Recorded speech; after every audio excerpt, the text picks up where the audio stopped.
Shalom. Selamat pagi Bapak Ibu, jemaat yang kekasih dalam Tuhan Yesus. Sukacita pada pagi hari ini kita dapat berkumpul kembali bersama-sama dalam ruangan ini.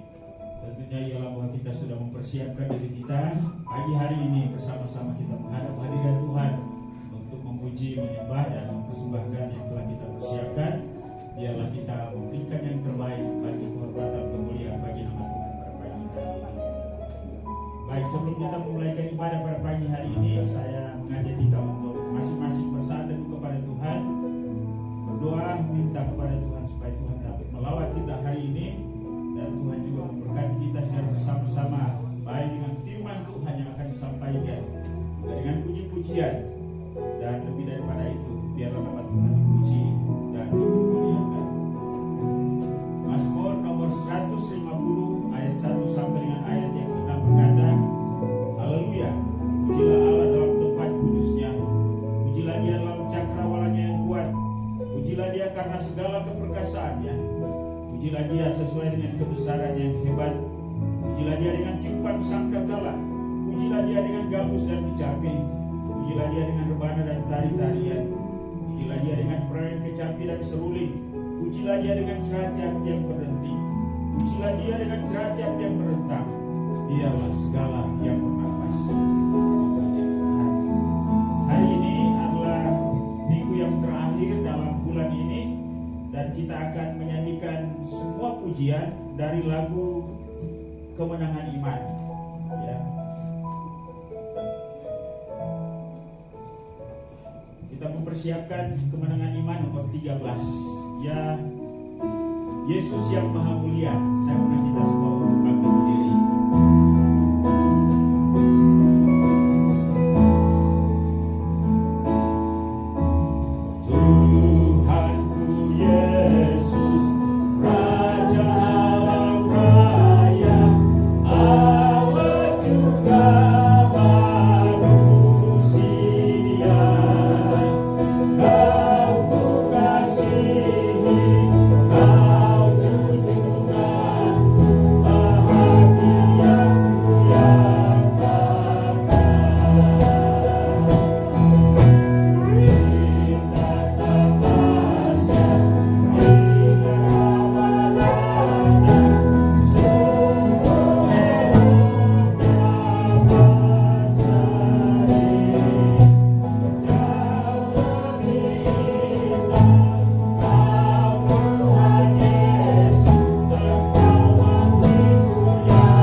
Kita dengan Kemenangan Iman nomor 285, Api Maha Tuhan.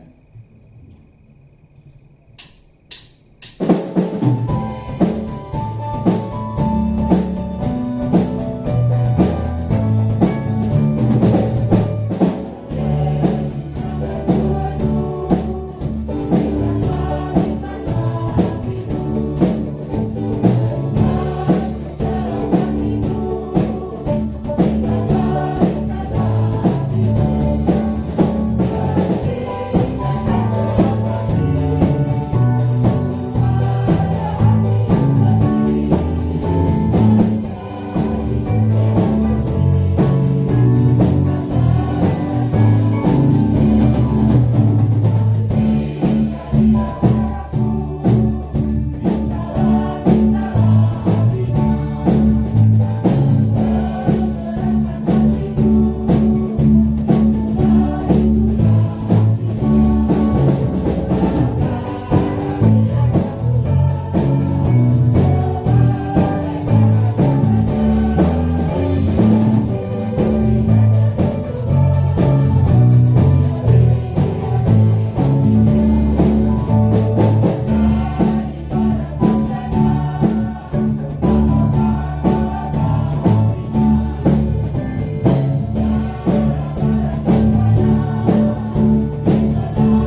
dibatasi baik itu pikiran, perasaan kita, bahkan juga gerak kita oleh COVID-19, tapi biarlah semangat kita tetap menyala-nyala. Nah, itu biarlah Roh Kudus bekerja untuk memberikan semangat bagi kita, mengatasi semua kecemasan, mengatasi semua ketakutan, dan biarlah kita dapat menjalani hidup kita, pelayanan kita terhadap keluarga, sesama di kantor di mana Tuhan menempatkan kita, dan lebih lagi bagi Tuhan, biarlah kita dapat melakukannya dengan sukacita.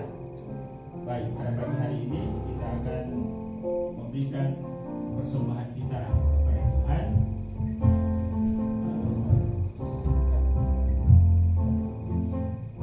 Baik, sebagaimana beberapa minggu ini bahwa untuk menghemat waktu, jadi persembahan kita satu kaligus dijalankan dengan 2 tanggung. Silakan Pak Agus berdoa, saya berdoa. Baik, mari kita berdoa. Bapa di surga, kami mengucap syukur, Engkau adalah sumber kami, sumber segala kebutuhan hidup kami, bahkan nafas kami sekalipun berasal daripada-Mu, dan satu kali kelak Engkau akan mengambilnya. Karena itu ajar kami untuk memberikan persembahan kami yang terbaik kepada Tuhan, dan hari ini kami akan memberikan kepada-Mu persembahan dalam bentuk uang kami. Karena itu Tuhan, tolong kami, biarlah melalui persembahan hari ini nama Tuhan dipuji dan dipermuliakan. Terpujilah nama Bapa, dalam nama Tuhan Yesus kami berdoa, haleluya, amin. Sebelum kita menjalankan kolekte, mari kita membaca Mazmur 4 ayat 6 yang berkata, persembahkanlah korban yang benar dan percayalah kepada Tuhan. Baik, kita persiapkan pujian, katakan, pakai hidupku ya Tuhan, nomor 97 dalam nyanyian.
Mewakili iman kita, mewakili komitmen kita kepada Tuhan, serta mewakili seluruh pemahaman dan kesadaran kita tentang tanggung jawab kita akan harta yang Tuhan percayakan kepada kita.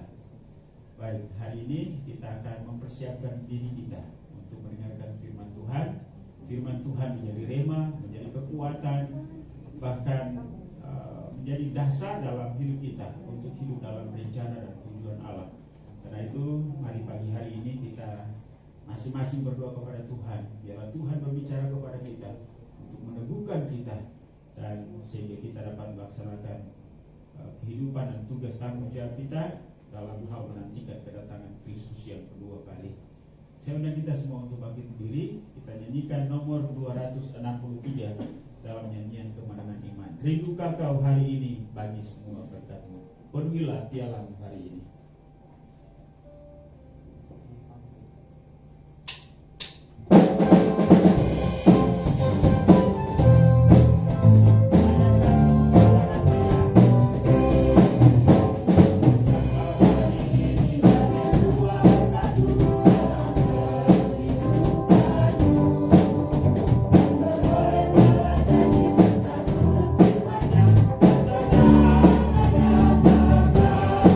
Terima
bersyukur Bapak untuk kasih setia Tuhan yang selalu kami rasakan dalam kehidupan kami. Saat ini adalah masa-masa di mana kami gelisah, bahkan kami mungkin meragukan hidup ini mau kemana ke depan, dengan situasi yang tidak menentu dan tidak pasti membuat kami semua galau dengan hidup ini. Tuhan, Engkau yang menguatkan kami dan yang Engkau memberikan kami harapan yang baru melalui firman Tuhan yang kami akan dengar, sehingga kami di masa-masa hidup ini, di tengah-tengah dunia yang tidak pasti ini, kami diingatkan, dikuatkan kembali oleh Tuhan bahwa ada Tuhan yang selalu bersama-sama dengan kami. Dan ketika pun kami pergi dari dunia ini, ada kehidupan kekal yang menanti kami, yang Tuhan anugerahkan bagi kami semua. Sebentar Bapak, kami akan mendengarkan firman Tuhan. Berkati hamba-Mu yang tidak memiliki kemampuan apa-apa, hanya oleh karena Roh Kudus-Mu yang akan menyampaikan ini kepada seluruh jemaat yang hadir pada hari ini. Berkati kami semua, dan kami bisa fokus sebentar beberapa menit ke depan, sehingga kami bisa mendapatkan poin-poin penting dalam kehidupan kami sehari-hari, dan itu bisa memberkati kami, dan kami bisa lakukan itu dalam kehidupan kami sehari-hari. Berkati kami semua Tuhan, berkati ruangan ini, berkati semua fasilitas yang kami pakai, kiranya Engkau yang bersama-sama dengan kami. Dalam nama Yesus Tuhan dan Juru Selamat kami sudah berdoa. Amin. Silakan duduk.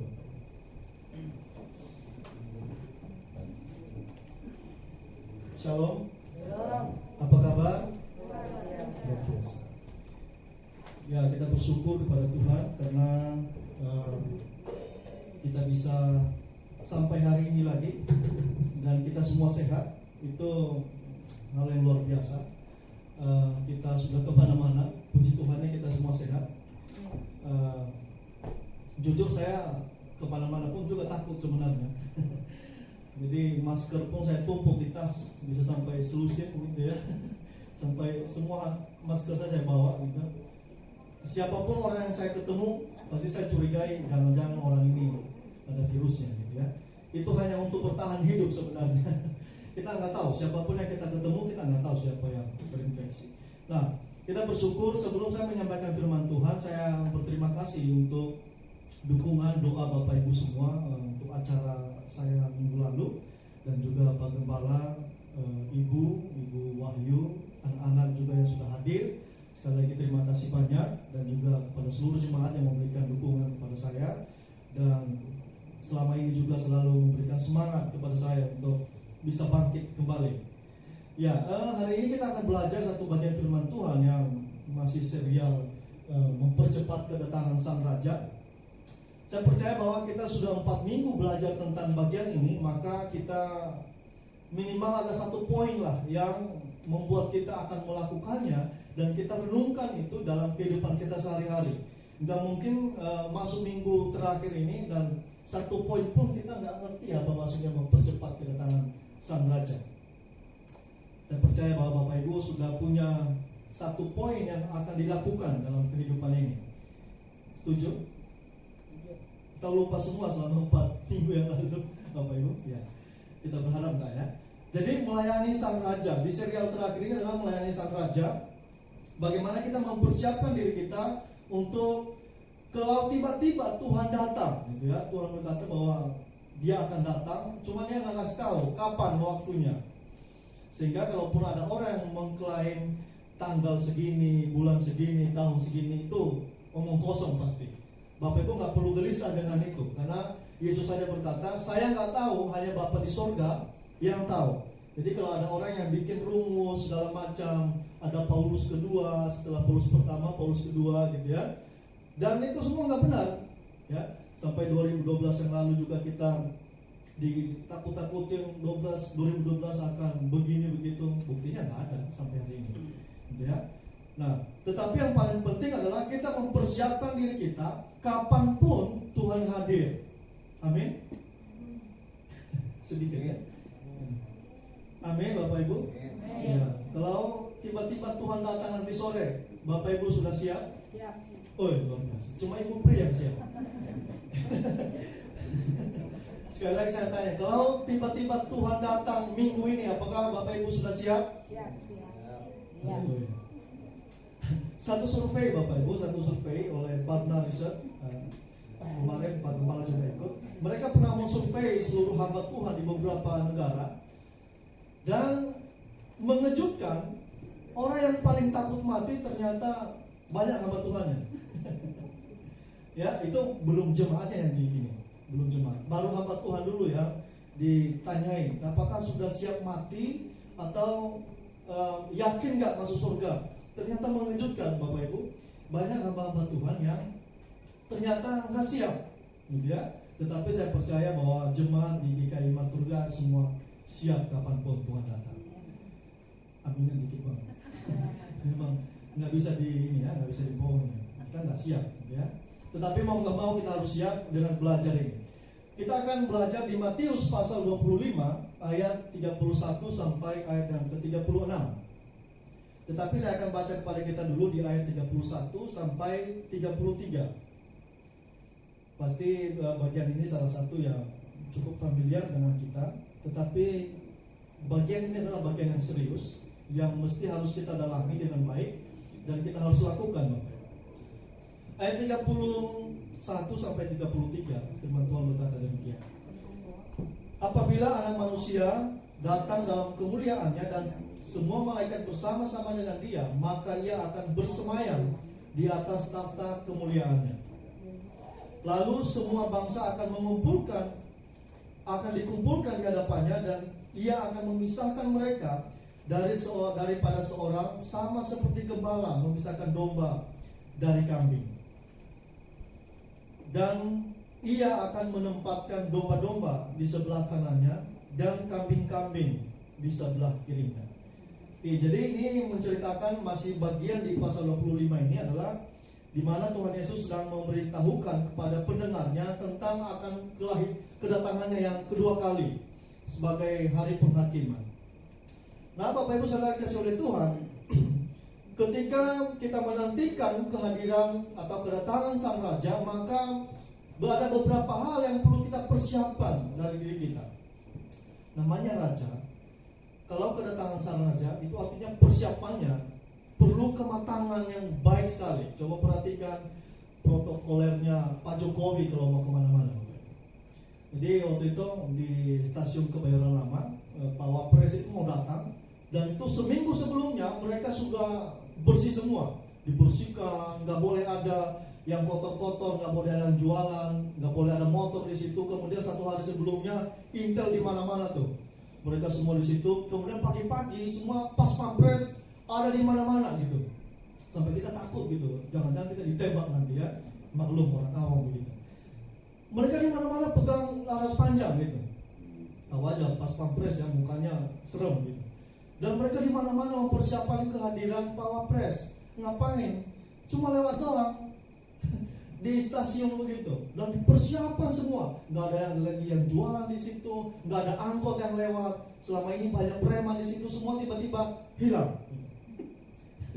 Ngapain? Cuma Pak Amin mau lewat doang gitu, di beberapa menit doang dia lewat.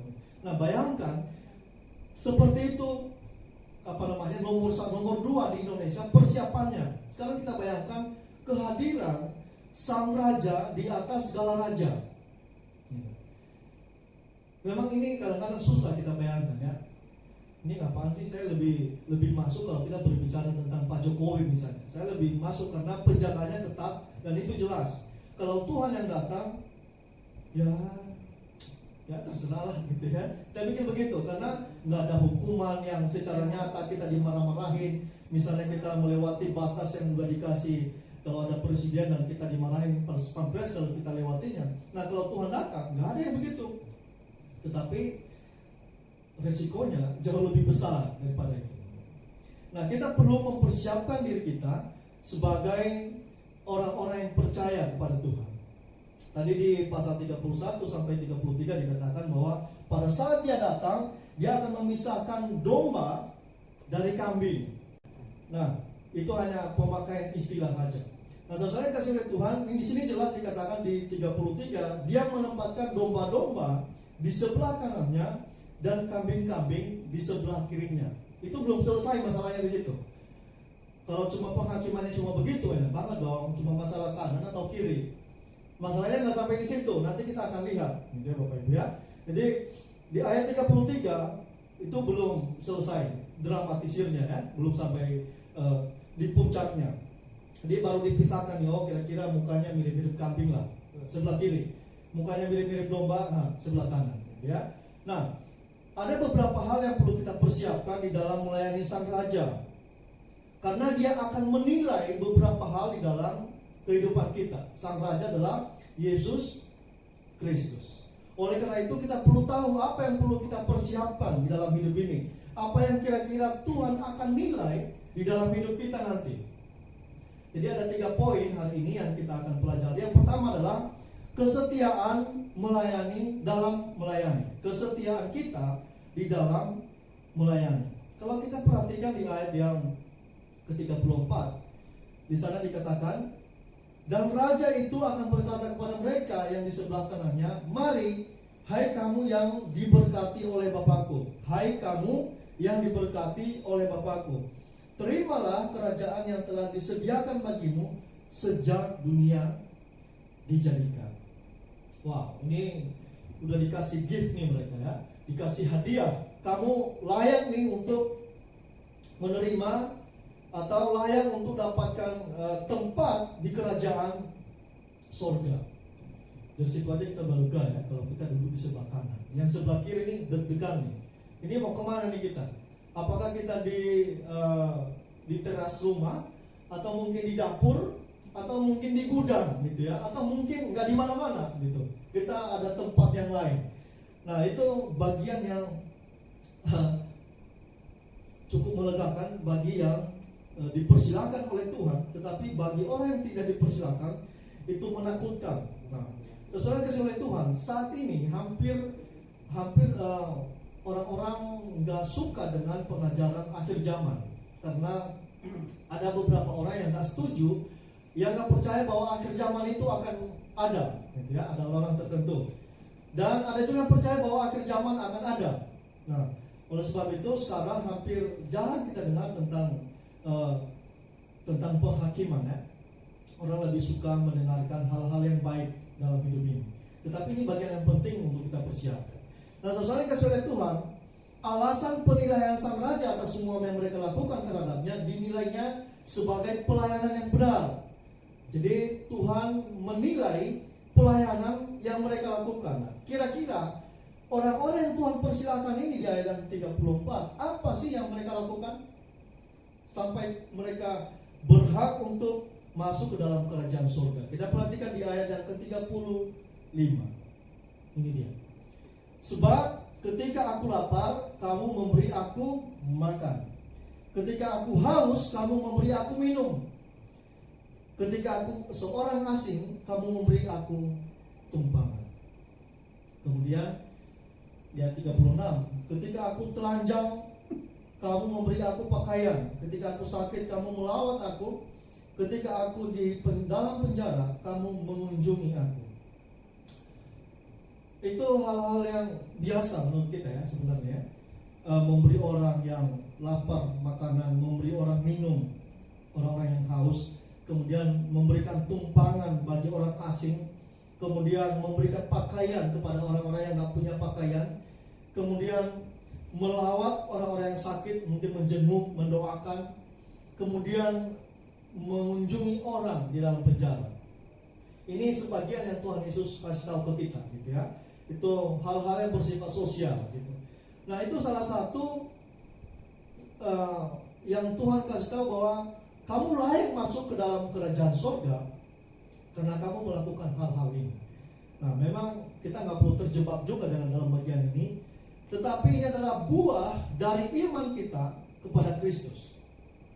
Jadi kalau kita orang yang percaya kepada Kristus, maka otomatis harusnya hal-hal yang di ayat yang ke-35 sampai 36 ini buat kita hal yang harus kita lakukan dalam sehari-hari, gitu ya. Minimal lah kita nggak perlu musuh-musuhin banget orang gila, gitu ya. Kalau mereka nggak punya pakaian, kita ambil kayu nakut-nakutin, gitu ya. Pertanyaan saya adalah, dari ayat 35 dan 36 ini apa yang pernah kita lakukan Bapak Ibu? Pernah memberi orang yang makan, memberi orang lapar makanan? Pernah ya? Pasti kita semua pernah memberikan itu. Kemudian pernah kita berikan minum kepada orang lain yang kita nggak kenal? Pernah ya? Ya, itu pasti kita lakukan. Kemudian memberi tumpangan bagi orang asing. Nah, ini perlu dikaji lagi gitu ya. Konteksnya Tuhan Yesus waktu itu ngomong dan kejahatannya nggak setinggi sekarang, gitu ya. Kalau sekarang perlu mikir-mikir ulang dulu, gitu ya. Atau mungkin kalau kita tahu ada orang ya, mungkin kasih dia makan aja deh. Mungkin bagian yang ini akan mencelakakan kita. Kalau ada orang yang pura-pura nggak punya rumah, kemudian dia minta tumpangan, gitu ya. Kita mesti mikir 100 kali, gitu.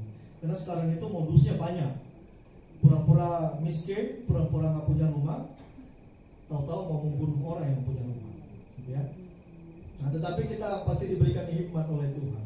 Nah, ada beberapa hal yang Tuhan kasih tahu di sini bahwa ketika kamu lakukan itu dan kamu sedang melakukannya untuk aku. Nah, sesuai kasih oleh Tuhan, ini menunjukkan bahwa kita perlu kesetiaan untuk melayani orang-orang yang dianggap berharga oleh Sang Raja. Jadi Yesus memberikan kita pelajaran bahwa untuk menunjukkan kesetiaan kepada Tuhan, maka ini perlu kita lakukan kepada sesama. Jadi pelayanan berbicara tentang apa yang kita bisa berikan kepada orang lain. Pelayanan selalu berbicara tentang orang lain. Pelayanan bukan berbicara tentang diri kita, tetapi berbicara tentang orang lain. Apa yang kita bisa berikan kepada orang lain. Pertanyaannya adalah sudahkah pelayanan kita kepada Tuhan terbukti sebagai sebuah pelayanan yang kita lakukan dengan setia? Nah, ini hal-hal yang kecil ini perlu kesetiaan untuk melakukannya. Ada orang-orang yang tertentu yang saya tahu dulu ada teman saya, dia itu suka sekali, bukan suka juga, mungkin panggilannya adalah kalau melihat orang gila kemudian dia mandiin gitu. Dan saya nggak bisa gitu ya. Dia mandiin, kemudian baru dia dikasih pakaian, kemudian disuruh pulang. Oh, saya bilang dalam hati saya luar biasa ya. Saya nggak mampu karena baunya aja saya nggak tahan gitu. Belum lagi nanti tiba-tiba kita dipukul gitu ya. Tetapi ada orang-orang tertentu yang diberikan karunia oleh Tuhan untuk melakukan hal-hal sederhana ini. Tetapi yang perlu kita lakukan adalah melakukannya dengan setia. Mungkin dari ayat yang 35 sampai ke 36. Nah, kemudian setelah kita setia melayani kepada Tuhan, maka itu akan menunjukkan pada akhirnya kita sebagai orang-orang yang taat kepada Tuhan. Nah, seorang pendeta yang bernama Hope Sefian Meh, dia adalah seorang pendeta di Iran di tahun 95. Nah, pendeta Hope Sefian Meh ini dia punya anak 3, dan di tahun 95 itu adalah tahun 80-an sampai 90-an itu di Iran itu terkenal dengan pemerintahannya yang sangat kejam dengan kekristenan.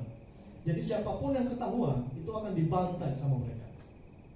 Tidak peduli dia mau dari negara mana, mau sesama orang Iran.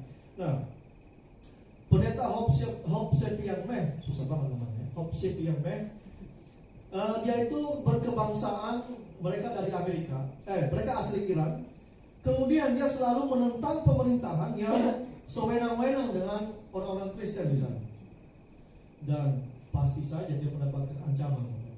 Dan kemudian dia bertemu dengan beberapa orang hamba Tuhan dan dia berkata begini, saya tidak akan mati di dalam kesunyian sekalipun nyawa saya terancam di sini. Dia tahu kematian ada di depan matanya. Karena nggak tanggung-tanggung Bapak Ibu, mereka bisa dibantai habis. Dan benar aja, setelah dia bertahun-tahun melayani, pada akhirnya dia mau pergi ke bandara, dari rumahnya mau ke bandara Iran di Teheran. Kemudian di sana, di dalam perjalanan tersebut dia hilang. Dan 3 hari setelah itu dikabarkan bahwa tubuhnya ditemukan, gitu ya, dan tes DNA-nya benar, itu adalah pendeta Hope Sefian Meh. Dan yang dia memang mendapatkan ketenangan ya, betul ya, dia mendapatkan ketenangan bersama-sama dengan Bapa di surga. Pertanyaan saya adalah bagaimana dengan keluarganya? Kalau berbicara tentang kematian, orang yang mati itu sudah tenang, gitu ya.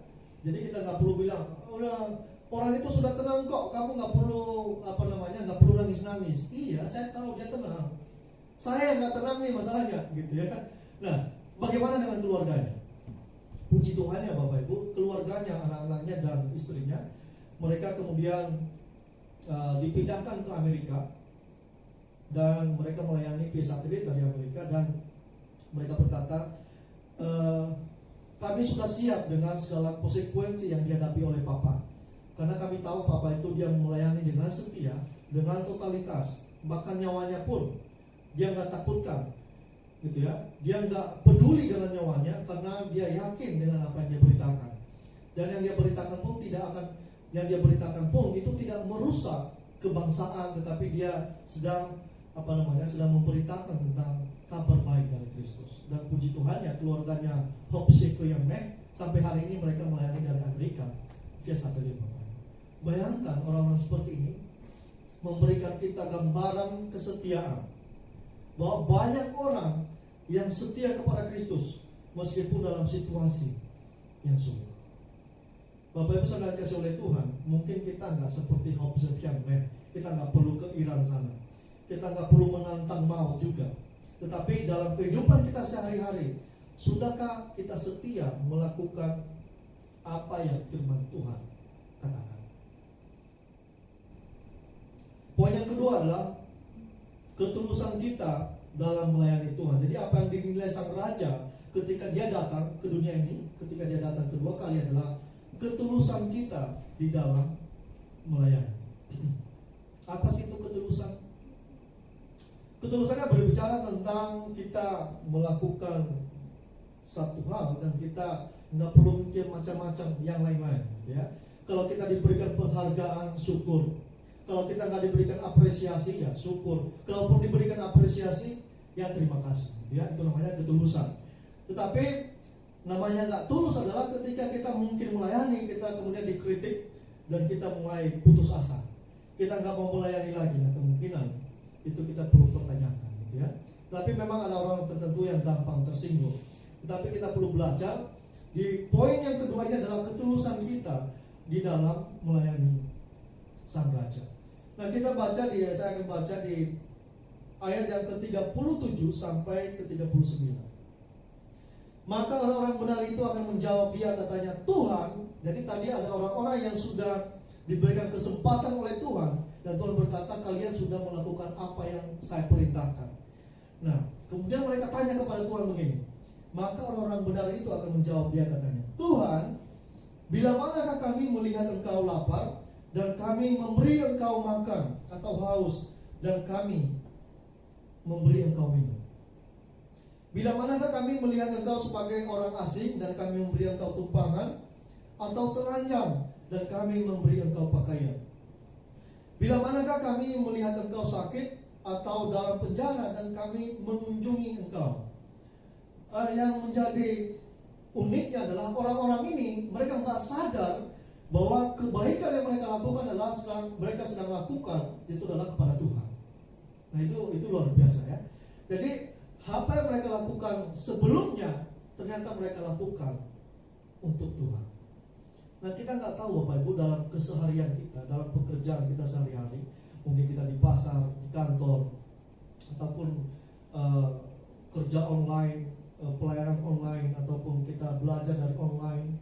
Mungkin kita nggak tahu apa yang kita lakukan ini adalah bernilai kekal bagi orang lain, atau bernilai kekal untuk diri kita ke depan, gitu ya. Sehingga mungkin kita suatu saat akan berkata kepada Tuhan, Tuhan saya nggak melakukan apa-apa loh buat kamu, gitu ya. Tetapi mungkin juga Tuhan akan berkata kepada kita, kamu sudah melakukan yang terbaik untukku.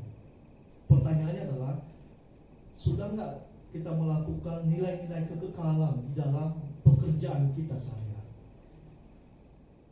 Di dalam kita berkomunikasi dengan orang, di dalam kita memperlakukan orang lain, sudah nggak kita melakukan itu dengan nilai-nilai kekekalan? Nah, saudara kasih oleh Tuhan, mungkin selama ini kita berpikir prioritas itu adalah yang pertama adalah Tuhan, kemudian yang kedua adalah keluarga, yang ketiga adalah pekerjaan dan sebagainya. Tetapi bagi saya nggak ada yang nomor 1, nggak ada yang nomor 2, nggak ada yang nomor 3. Buat saya ya. Bagi saya adalah semua nomor 1 adalah Tuhan.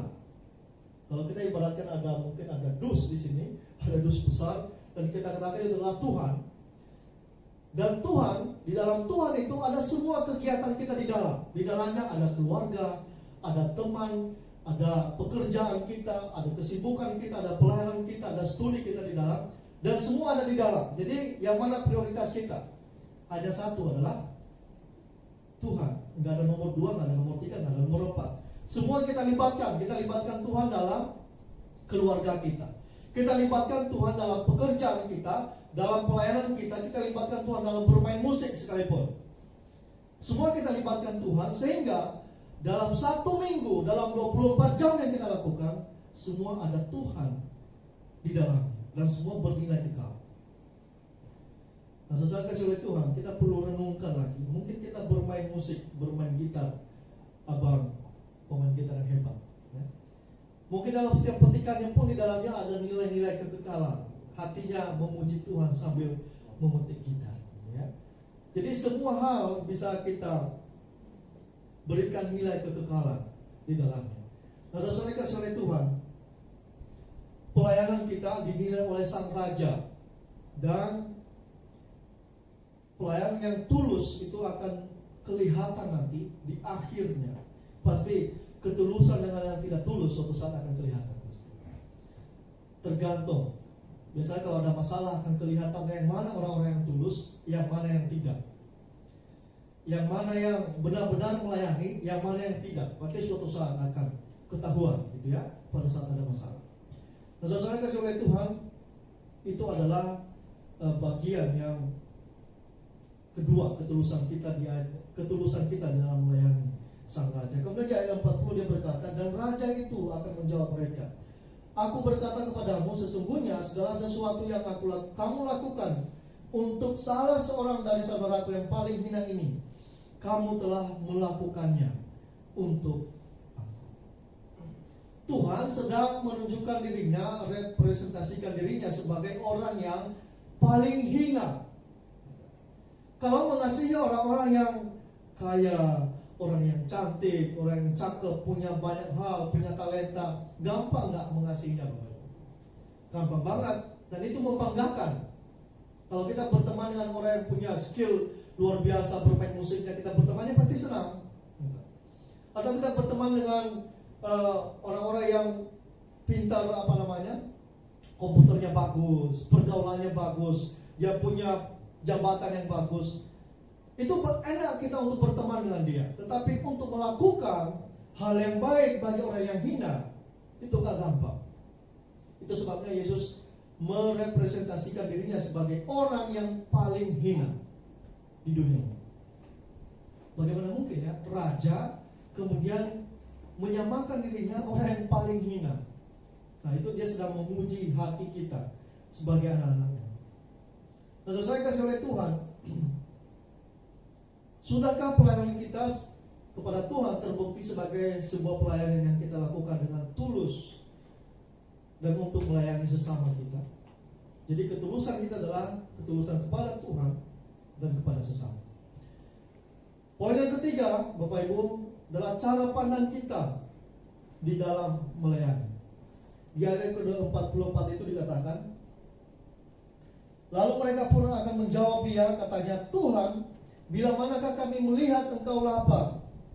Ini respon yang di sebelah kiri ya. Mereka berkata begini, lalu Tuhan, bila manakah kami melihat engkau lapar atau haus, atau sebagai orang asing, atau telanjang, atau sakit, atau engkau dalam penjara dan kami tidak melayani engkau? Maka ia menjawab mereka, aku berkata kepadamu, sesungguhnya segala sesuatu yang tidak kamu lakukan untuk salah seorang dari yang paling hina ini, kamu tidak melakukannya untuk aku. Dan mereka ini akan masuk ke tempat siksaan yang kekal, tetapi orang benar ke dalam kehidupan yang kekal. Nah, sesuai kasih oleh Tuhan, ada dua respon tadi ya. Respon orang yang sebelah kiri ini, mereka berkata bahwa kapan sih kami melihat engkau Tuhan kemudian gak melayani engkau? Kalau tadi yang pertama mereka bilang, Tuhan, kami nggak melakukan apa-apa gitu ya. Nah, ini dua tipe orang yang berbeda. Yang pertama, orang yang melayani sungguh-sungguh, mereka akan berkata, kami nggak melakukan apa-apa gitu ya. Tetapi orang yang kedua, orang yang pura-pura nih, mereka bilang, Tuhan, tapi kami nggak lihat Engkau loh. Kalau kami lihat Engkau, pasti kami akan lakukan yang terbaik. Kata Tuhan Yesus, harusnya kamu nggak perlu tahu itu. Harusnya kamu lakukan aja yang paling baik, yang benar. Dia ada dua respon di sini. Jadi ada dua tipikal orang. Yang pertama adalah orang yang membenarkan dirinya sendiri. Ini tipikal yang kedua tadi. Kemudian tidak merasa bersalah.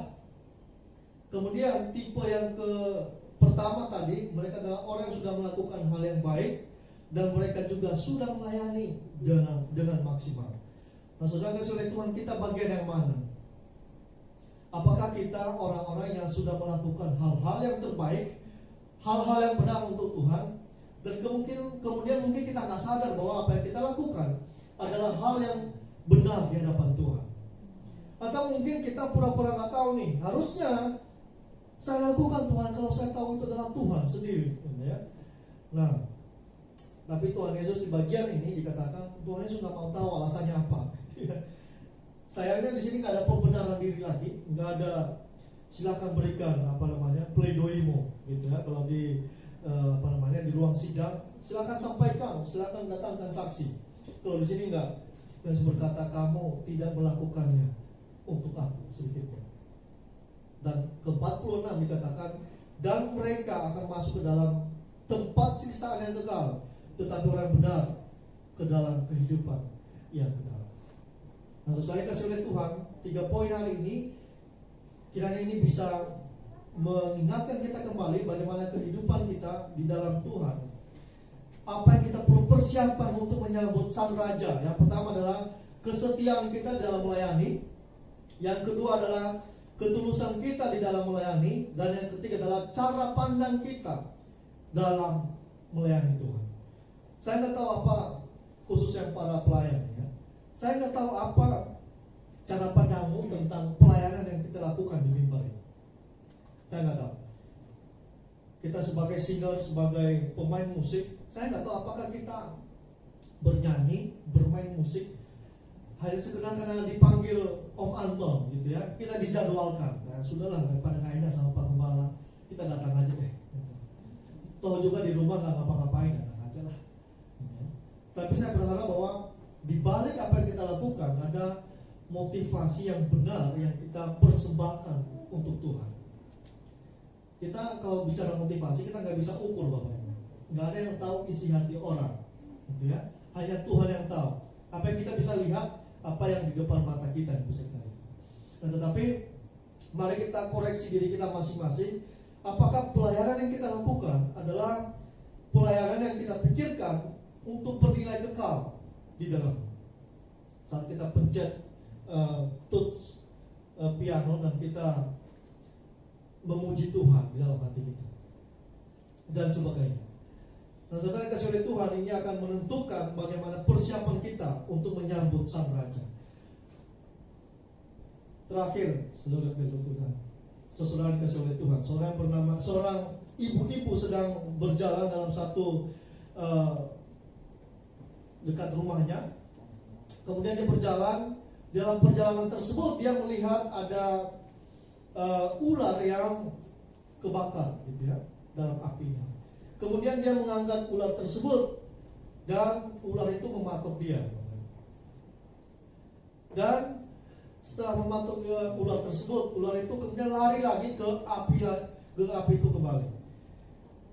Ini ular sudah ditolong, kemudian mau mati lagi, gitu ya. Kemudian ada orang lain. Ibu ini kemudian dekati lagi gitu. Kemudian orang-orang sekitar rumahnya berkata kepada, Bu, kamu gila ya? Ular sudah patok kamu, itu 2 jam lagi kamu bisa mati gitu kalau kamu nggak segera ke rumah sakit.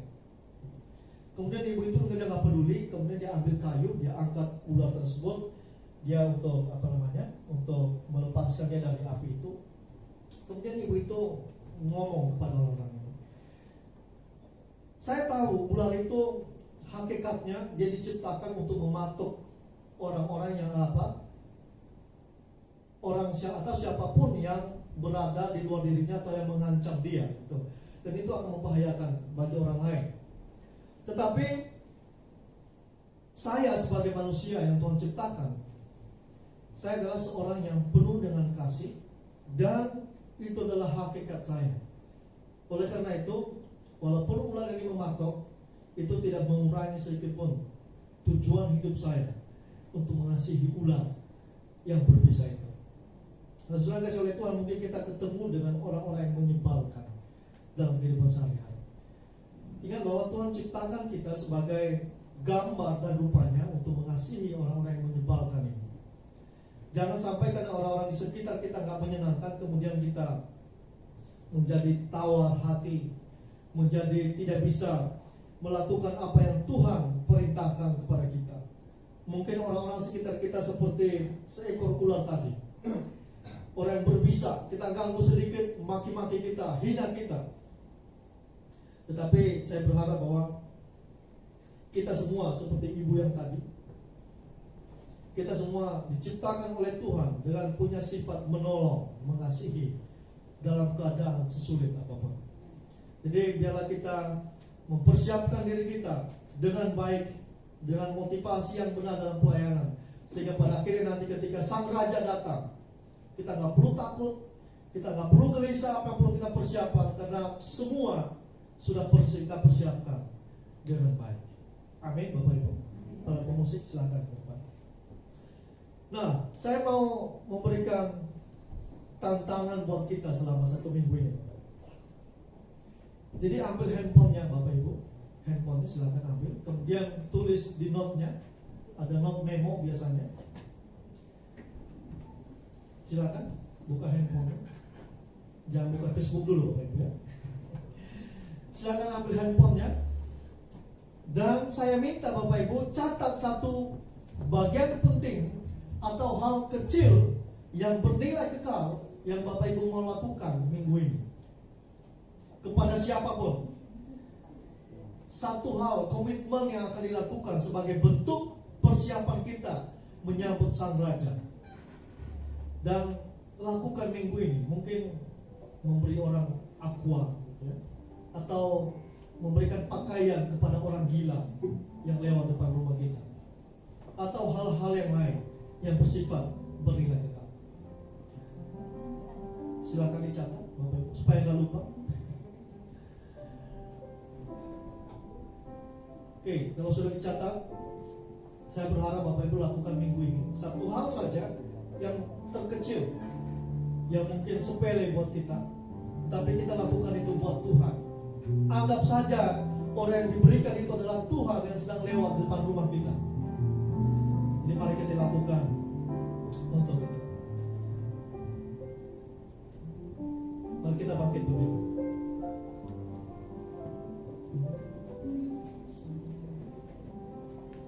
Mengiringmu seumur hidupku, masuk dalam rencanamu Bapa. Raku kehendakku, ku serahkan padamu.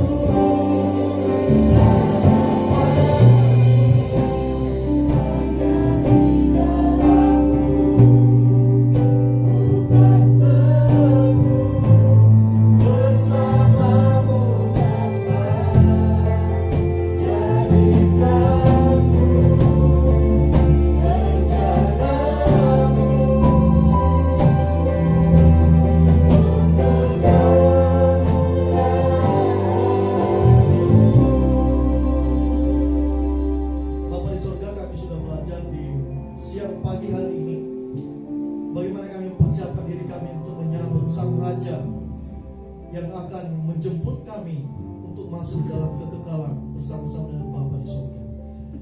Di dalam kami mempersiapkan diri kami, Tuhan tolong kami, berikan kami kekuatan, berikan kami kemampuan untuk menjadi orang-orang yang taat kepada Tuhan, untuk menjadi orang-orang yang setia melayani Tuhan, setia kepada Tuhan, dalam situasi apapun. Terima kasih Bapak karena Engkau mengingatkan kami apa yang perlu kami persiapkan dalam hidup ini, dan kami mau melakukan itu untuk Tuhan.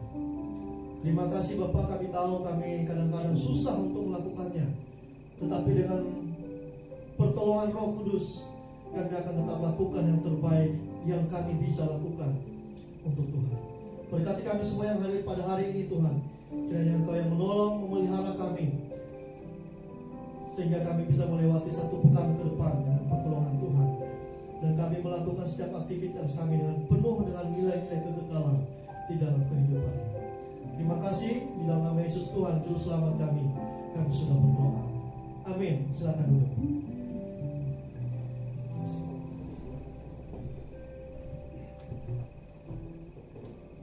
Puji Tuhan, terima kasih untuk Pak Yaman yang telah menyampaikan firman Tuhan bagi kita.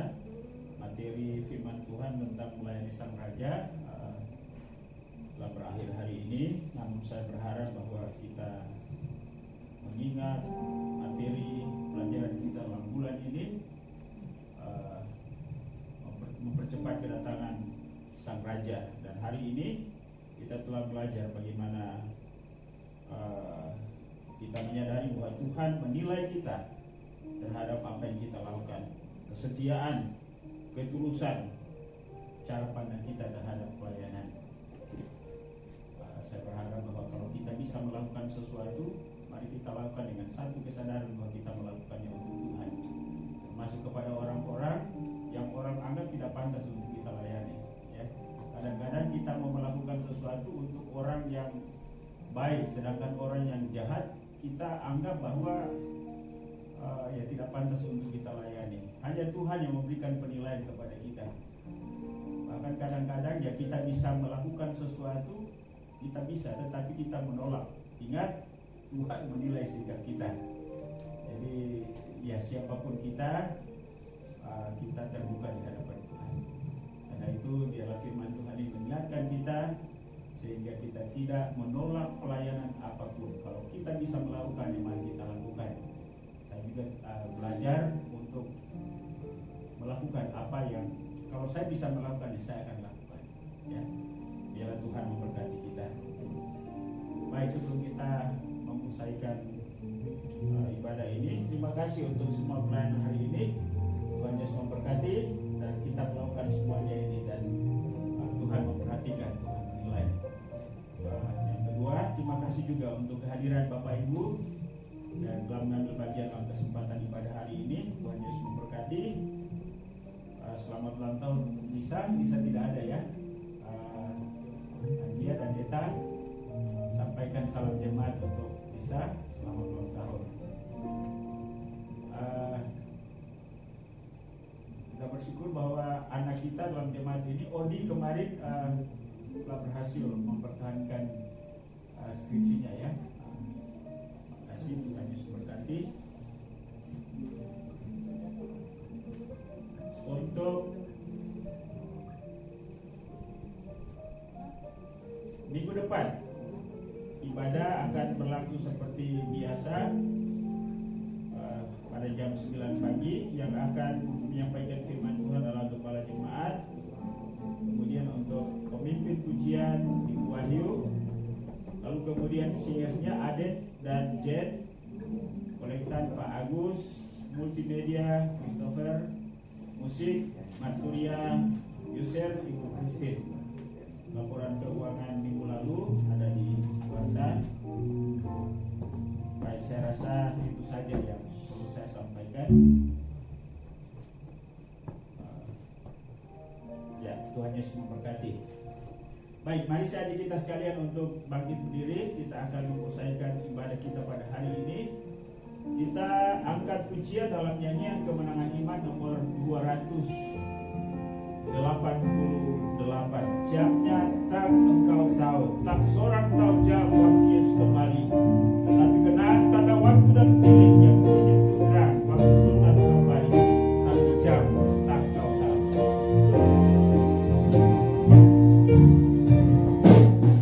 Tak seorang tahu jam waktu Yesus kembali.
bersyukur kepadamu Tuhan untuk hari ini.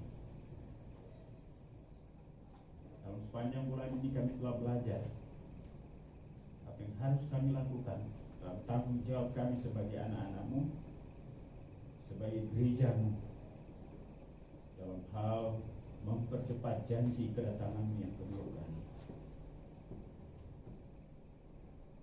Engkau yang menilai kami, seperti apa kehidupan kami.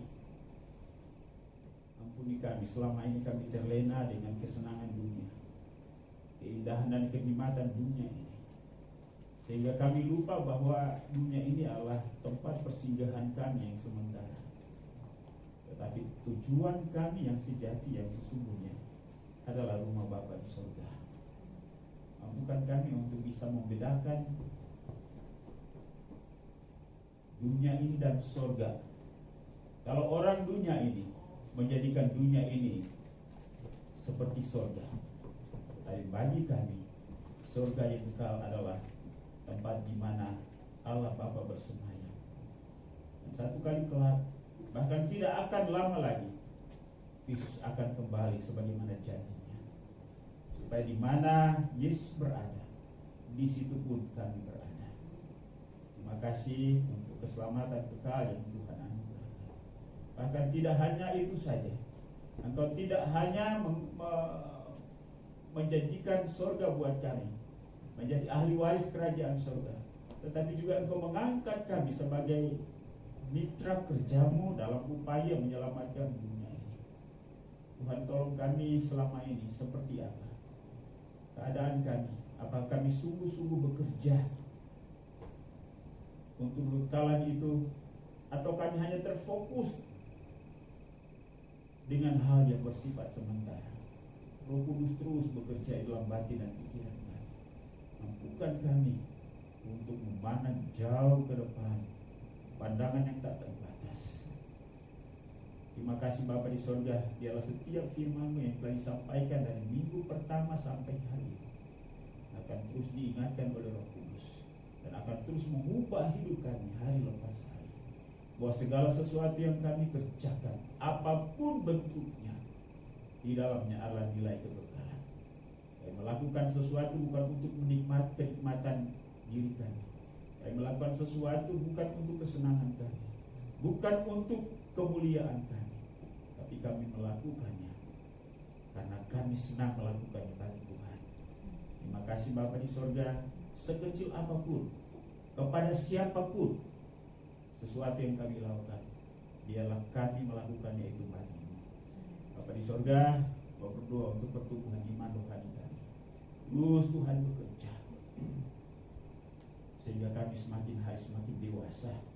Kami semakin memiliki cara yang berbeda dengan orang dunia ini dalam memandang keadaan kami, dalam memandang kehidupan kami, di dalam memandang Engkau, di dalam memandang surga. Dan itu akan mendorong kami untuk kuat dan tetap bersuka cita, semangat, walaupun dunia yang kami hidupi ini adalah dunia yang bergolak, dunia yang menakutkan, dunia yang penuh dengan kefanaan. Tapi kami tetap bersuka cita, karena Tuhanlah yang hidup dalam kehidupan kami. Terima kasih untuk semua hamba-hamba-Mu yang Tuhan sudah pakai dalam pelayanan hari ini. Yaman yang sudah menyampaikan firman-Mu, pakai anak muda ini dengan potensi karunia yang Tuhan sudah titipkan dalam dirinya, agar itu dimanfaatkan dan dipakai semaksimal mungkin untuk membangun kerajaan Allah di tengah-tengah dunia ini. Rencana, cita-cita ke depan kami serahkan dalam tangan. Worship leaders, singers, pemain alat musik, kolektor, penyambut jemaat, multimedia, pelayanan apapun yang kami lakukan hari ini, kami percaya bahwa Tuhan perhitungkan.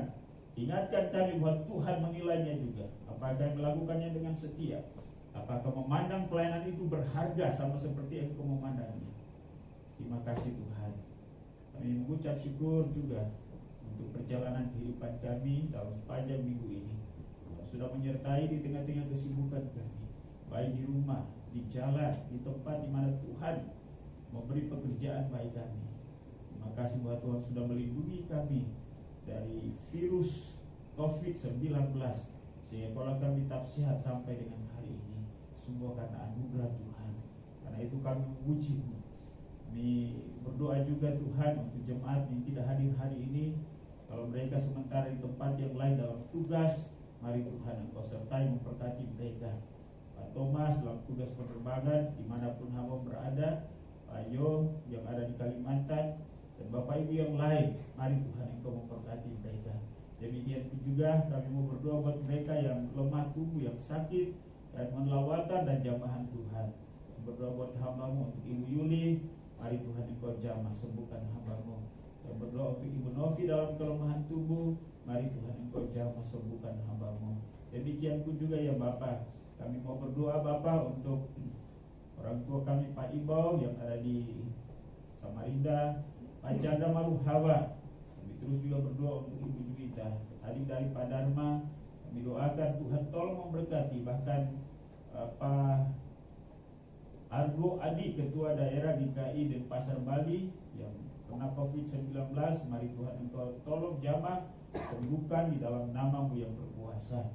Bahkan kami juga berdoa untuk Bapak Ibu yang lain, Tuhan Engkau tolong memberkati mereka.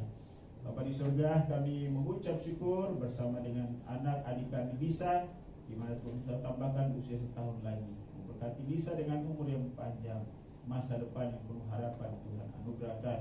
Dan berdoa untuk orang tua Pak Khaled, Rahmat dan Ibu, Tuhan memberkati. Demikian pun juga Pak Thomas dan Ibu Novi, Tuhan memberkati yang mendampingi Lisa dalam menjalani kehidupan di masa depan. Demikian pun juga Tuhan, kami berdoa untuk jemaat Tuhan yang lain yang mungkin ulang tahun pernikahan, mari Tuhan Engkau memberkati dengan sukacita. Bapa di surga, kami mengucap syukur juga bersama dengan anak kami Claudia, mari Tuhan sudah tolong sehingga boleh berhasil dalam mempertanggungjawabkan tulisan ilmiahnya, dan Tuhan tolong supaya pada saatnya nanti wisuda nama Tuhan dipuji dan dipermuliakan.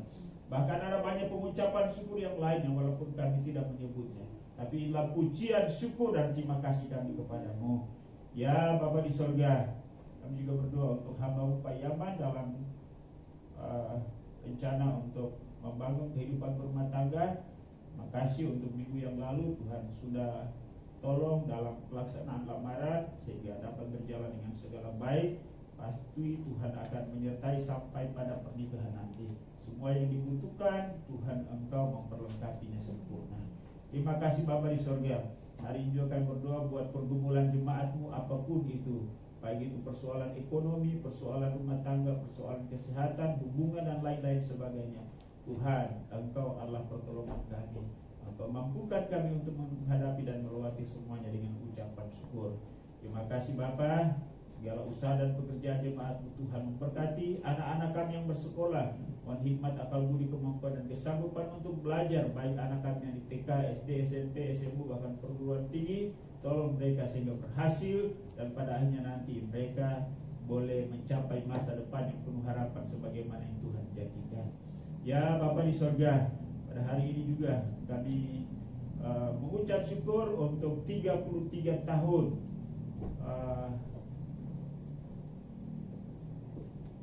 Perkawan Nasional berulang tahun. Terima kasih, juga kami bersyukur dengan perkawan-perkawan di tempat ini. Tuhan juga memberkati mereka supaya tetap setia dalam mengikut dan melayani Tuhan untuk menjangkau jiwa-jiwa baru. Ya Bapa di surga, kami berdoa untuk gereja Kemajuan Indonesia, baik pada tingkat pusat, wilayah, daerah sampai kepada gereja-gereja lokal. Tuhan Engkau memberkati penginjilan dalam negeri, luar negeri. Kami teringat akan saudara Pak Rahmat Effendi yang ada di Hong Kong. Demikian pun juga Maria Yusuf, Tuhan juga memberkati. Kami juga berdoa untuk Pak Abner di kawasan Asia. Tuhan juga memberkati di Bangladesh. Tuhan Yesus memberkati dalam segala pergumulan apapun. Bahkan penginjil-penginjil yang lain, Tuhan Yesus Engkau memberkati mereka juga. Kami mau berdoa untuk kerjasama antara gereja-gereja Tuhan Indonesia, sehingga percepatan pemenangan jiwa-jiwa akan terus terlaksana di Indonesia ini.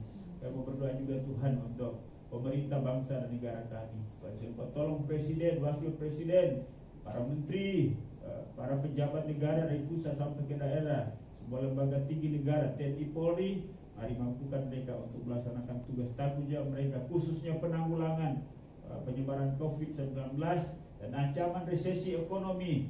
Tuhan Yesus tolong pemerintah kami, mampukan kami untuk bahu-membahu untuk mengatasi segala tantangan dan pergumulan ini sehingga selesai. Biarlah nama Tuhan dipuji dan dipermuliakan. Lebih daripada itu kami berdoa buat bangsa ini supaya dapat dimenangkan bagi Tuhan. Ya Bapa di sorga, kami juga mengucap syukur untuk persembahan umat yang telah diberikan kepadamu pada hari ini. Tuhan terima itu menjadi kesukaan bagi Tuhan. Kembalikan berkat-Mu berlipat kali ganda bagi jemaat-Mu yang sudah memberi dengan benar dan sukacita. Dan biarlah keuangan ini juga dapat dikelola oleh badan pengurus jemaat, dapat menunjang pertumbuhan jemaat di tempat ini. Bapa di surga, inilah doa kami hari ini. Kami sadar sungguh bahwa banyak hal yang berkaitan bahkan jadi kebutuhan kami tak tersebut melalui doa ini. Kami percaya bahwa Roh Kudus penolong agung kami turut menyampaikan kepada Bapa di surga segala pergumulan kami, dan Engkau akan menjawab jauh lebih besar dari apa yang kami doakan. Karena kami bawa semuanya ini dalam satu nama yang maha kuasa, yaitu Yesus Tuhan dan Juru Selamat kami. Haleluya. Bapa terima kasih. Bapa